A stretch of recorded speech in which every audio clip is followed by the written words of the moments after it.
Dow Chemical and DuPont have had their share of activist investors pushing them for mergers. They finally did, a $130 billion merger on the table. Dow's thorn, because there are thorns all over the place, Dow's thorn was Daniel Loeb. He continues to wage war, demanding that the company sack CEO Andrew Liveris.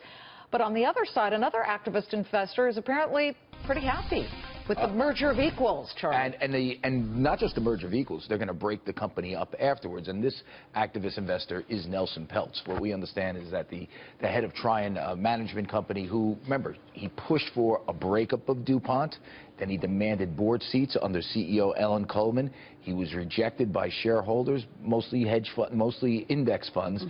Average shareholders, the individuals, the hedge funds voted for him, but he couldn't beat out the overweighting to index funds, so he lost. But ironically, Ellen Coleman gets blown out in October as CEO. She basically retired. A lot of people say she was prodded out because of poor performance.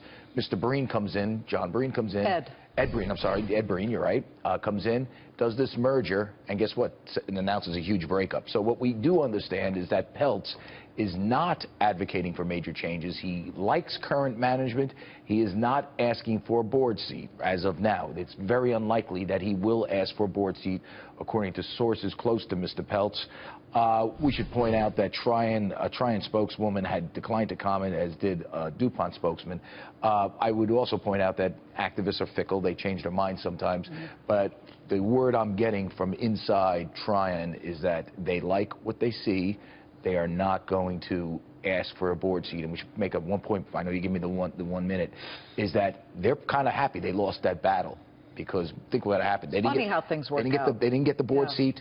Coleman kept her job. She didn't perform. She had to leave. Breen comes in, does what he wants. So this is very interesting what they're saying inside Trian. Now let's get to the other story, which broke yesterday. Whitney Tilson, the guy that basically handed 60 Minutes the Lumber Liquidators story. That Lumber Liquidators was putting out, you know, bad tiling, you know, poisonous that lumber, poisonous laminate, you know, maybe infecting people.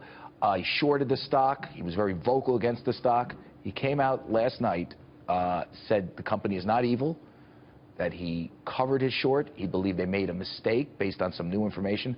The stock is soaring. Whoa! I will tell you, it's up 25% for those of you listening on XM Sirius. I mean, this is pretty amazing. I will tell you this. I asked Whitney Tilson if he would like to come on. He declined to come. So he's going to let his calm speak for himself.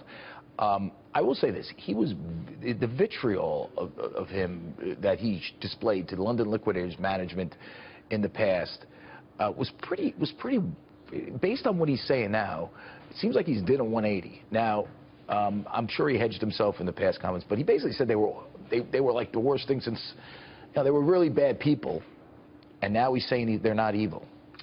Funny how short sellers, like all of us, change our minds here and there. Yeah, I would like to get Whitney on the air to better explain it. We know Whitney. Yeah, yes, he's a perfect guy too. He's a nice guy. But I'm just telling you that there's a big change in rhetoric from then and now, and I wonder if that opens him up to any sort of, you know, any issues involving legal issues, because his rhetoric was so strong in the past. And now it's not evil. Now they're not evil. Charlie, thank you. Okay.